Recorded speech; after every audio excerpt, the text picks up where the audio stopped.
Runaway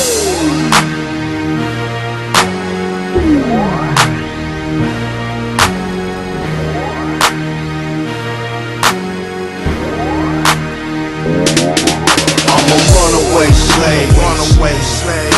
I'm a runaway slave, runaway slave. I'm a runaway slave. Kujichagulia. Self-determination. To define ourselves, name ourselves, create for ourselves, and speak for ourselves. Kujichagulia. I know they told you somebody else put this concept forward. But as early as 2140 BCE in the Husia, the sacred text of ancient Egypt, Keti says, we're in the image of God, came from his very person, and that there's certain things we shouldn't do to ourselves, nor allow others to do for fear of violating that special status. And in the book of Jedi tells Pharaoh Khufu, he can neither kill nor experiment, even on a nameless prisoner, because even that prisoner, dishonored and isolated, is equal to the Pharaoh as a bearer of dignity and divinity.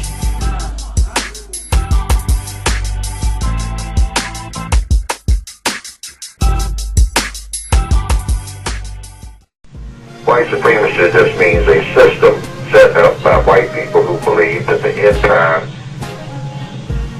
universe should be dominated by people who are classified as white, and that all of the activities of the people that they classify as non-white will be subject to them and armed by them for their satisfaction in all areas of activity: economics, education, entertainment, labor, law, politics, religion, sex, and war.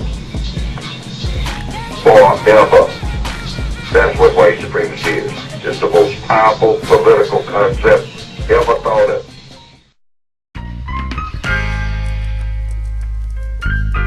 We were brought here, we were robbed of our name, robbed of our language. We lost our religion, our culture, our God. And many of us, by the way we act, even lost our mind. Defining ourselves, naming ourselves, creating ourselves, and speaking for ourselves. Kujichagulia is to define ourselves, speak for ourselves, and create for ourselves, and name ourselves, instead of being spoken for by others. Kujichagulia.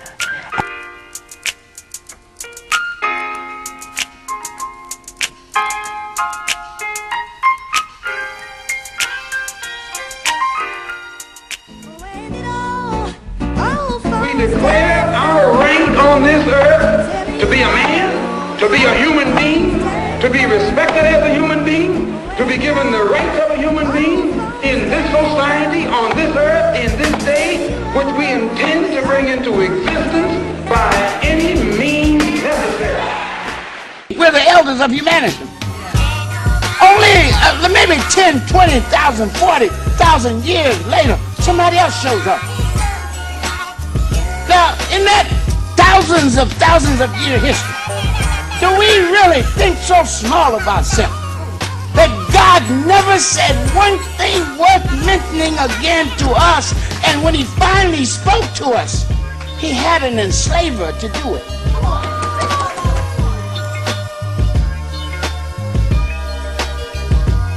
So many things have been brought upon us in the African American community from outside sources that have been brought upon us, and we have grabbed the reins as our own. Who are you? You don't know.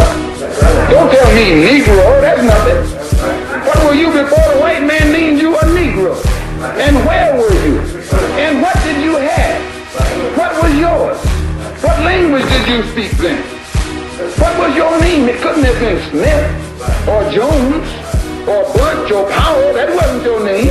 They don't have those kind of names where you and I came from. No, what was your name? And why don't you now know what your name was then? Where did it go?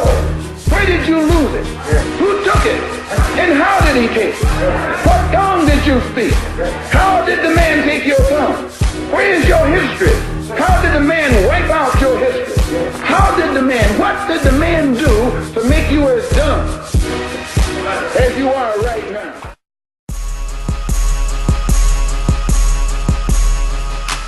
Kujichagulia. I need it a little louder. Kujichagulia. I don't have to be the church man. Church man said, can I get a witness?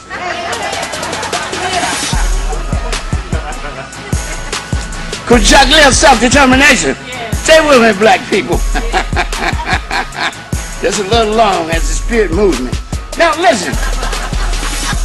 Kujichagulia teaches us to uphold the right and responsibility to live free and dignity-affirming lives.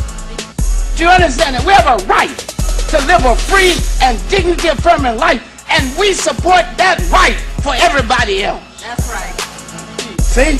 I mean, I want you to understand that. It's just not for us. We're trying to establish a principle for the world. People have a right to freedom. And for the European to imagine he has the right to invade any country he wants just because he has the might to do it. That's madness. And he cannot do it in our name. And he cannot do it in our time without us responding to it. And still call ourselves Africans. African must mean excellence. African must be struggle for excellence. I